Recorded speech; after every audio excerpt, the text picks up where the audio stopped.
Y'all give it up for my man, Drew Bigalow. Thank you, thank you. Keep it up for the host tonight, Woody Wood. Why? Because you know he damn would. Pete, you're absolutely right. You would enjoy my last name better than yours because everybody sounds good as a Bigalow. And Dave, please don't use the G word in my presence. Gigolo. That movie came out when I was a freshman in high school. I still have PTSD from it. Uncle Boudreaux, thank you for coming out. My wife is Cajun. She's had all sorts of Uncle Boudreaux and Thibodeaux and Myrons and all those guys, so you're making her feel right at home. So, this one time in New Orleans, every good story should start like that. This one time in New Orleans, I motorboated a chick right before her wedding, and my wife approved. That's a good woman. She watched it. It is a good woman. She's great. Good. I strive for Onion's attention, day and night. That's all I want in life.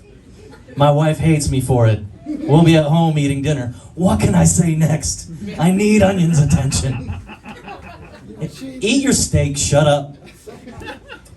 But yeah, so what had happened was, my wife and I were in town in New Orleans. We were working at a convention, and we had a couple guests that we were being guest liaisons for, and it was our job, first and foremost, to make sure they, took care of all their contract obligations, did their signings, whatever, and secondly, to make sure they had a good time in the city. And my wife, being Cajun from the area, knows New Orleans like the back of her hand. So, what it was,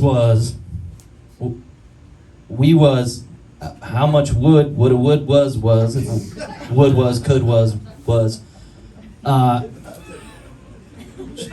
don't laugh at that, that's fucking stupid. Don't do that. Don't patronize me. Come on. It was okay at best, come on. So we were walking around New Orleans. She was bringing us to all the cool, local spots, we go to Frenchman Street, we go to Mother-in-Law Lounge, and of course, all they wanted to do was go walk down where? Bourbon Street, thank you. Which I'm okay with. I'm a huge people watcher, so I was having the time of my life, especially because I had one of those hand grenades and I was fucking hammered. Now at this time, I was growing this big British English gentleman mustache, and it did curl a couple times on either side.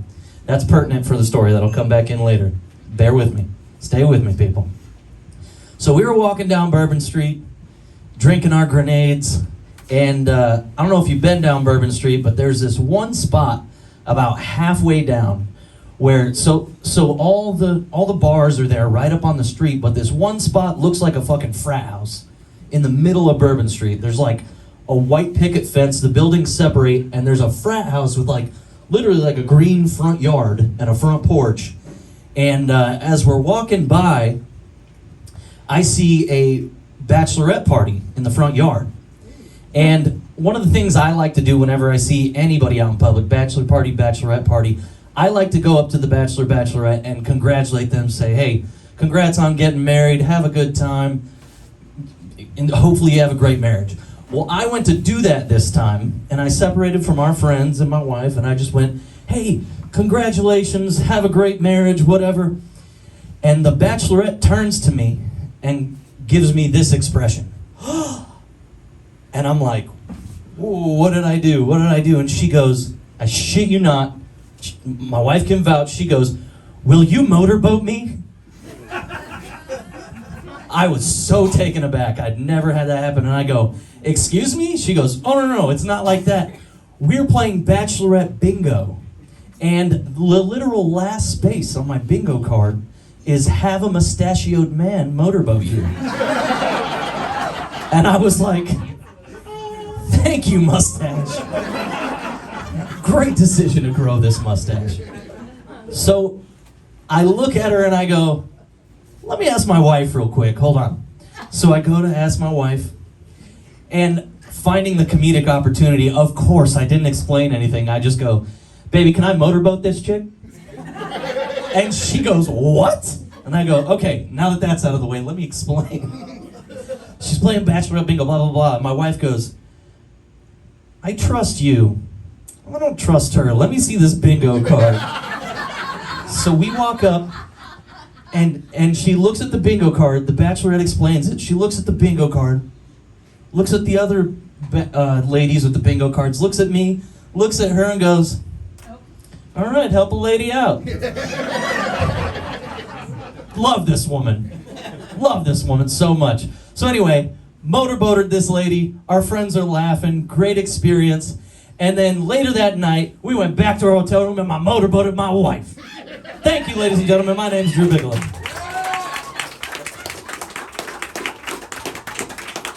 Coming in right at 5 minutes. Finally, thank you. I know I go over. This motherfucker's been going over every fucking week, and I've been talkative. like, I'm talkative. I'm sorry. I've been knocking points off. I'm like, you are not following the rules. Not really though, because I hate arbitrary rules myself. So I love, like when you're driving home at 3 o'clock in the morning and you're in the country and nobody's out there and you gotta sit for 3 minutes at a fucking red light. I'm an adult. I can drive through there. I know nobody's coming, right? And then the cop's sitting behind that fucking gas station. And he's like, whoop whoop, and I'm like, you're a dick, and then I go to jail.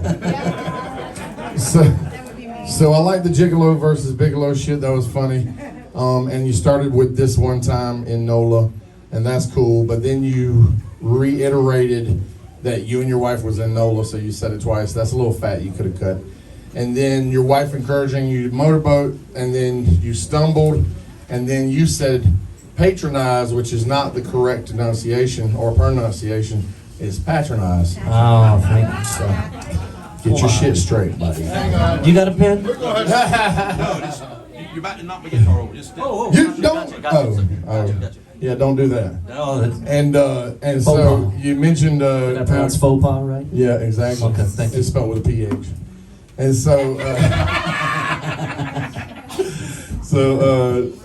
Kermit, you mentioned Mother-in-Law Lounge, and Tremaine, and your Kermit Ruffins, your Kermit Grammy Ruffins. winner. Your wife took your friends to all the good places, and that's the same thing that happens to me when I take people to NOLA. They're like, what about? And I'm like, what the fuck about it? You saw it on TV? You watch that vampire fucking movie? It's on there every week, or whatever the fuck it is.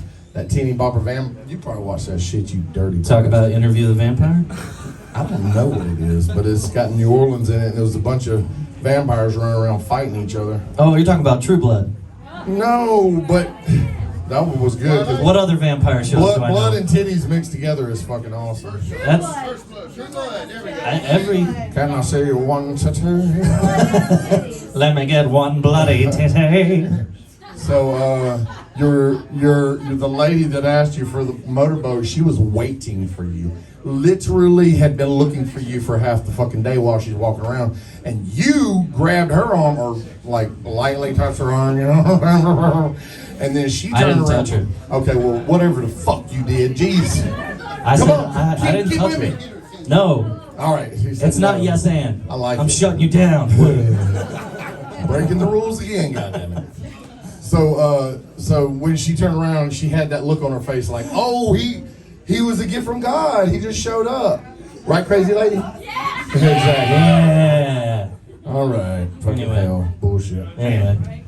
All right. So I'm glad that I think you should have cut the second we're back in NOLA, but then added where you initially asked your wife just straight out, flat out, with no context, can I motorboat this?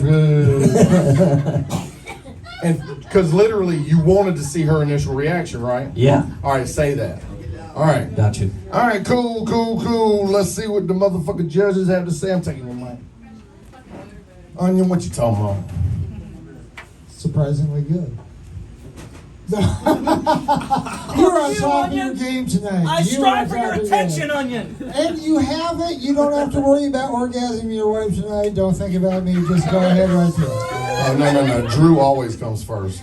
And then his Top wife of the has to game. call somebody else to come over there and handle that shit. top of your game tonight. For a story comic, the composition is everything, and then having group jokes throughout the composition, which you did. You slammed on that. Fantastic. Thanks, Well sir. done. All right, thank you, Onion. What's going on, Joe Bo? Any act that mentions titties as much as yours did. No notes. Nice. End of story. Younger Boudreaux. Really, I think this is the first time I've seen you. That was good. The only thing I might have done different is early on you started out with, I once motorboated this chick with my wife's permission. I would not have started with that. Yeah, I'd emphasized the mustache. Yeah. And that way, when you get to the motorboating part, that's the shock. That's the, what? Yeah, see, you blew your load early. That's what happened. Yeah, you mentioned the motorboating, and then you went away from it. And when you came back to it, there wasn't a shock to it. I'd have put a little more time into the mustache and how it was a good thing for you. And then you said, and that's why I grew the mustache. So then you get, that's. But Man, otherwise, good job. Really good. That's a constructive fucking note right there. Thank you, Mr. Boudreaux. See, you were trying to do like Yunko at first, and now Yunko's doing like you, man. I'm just kidding. No, that was insightful shit, man, for real. I love that Yunko came down to do this. Everybody give it up for my man Drew.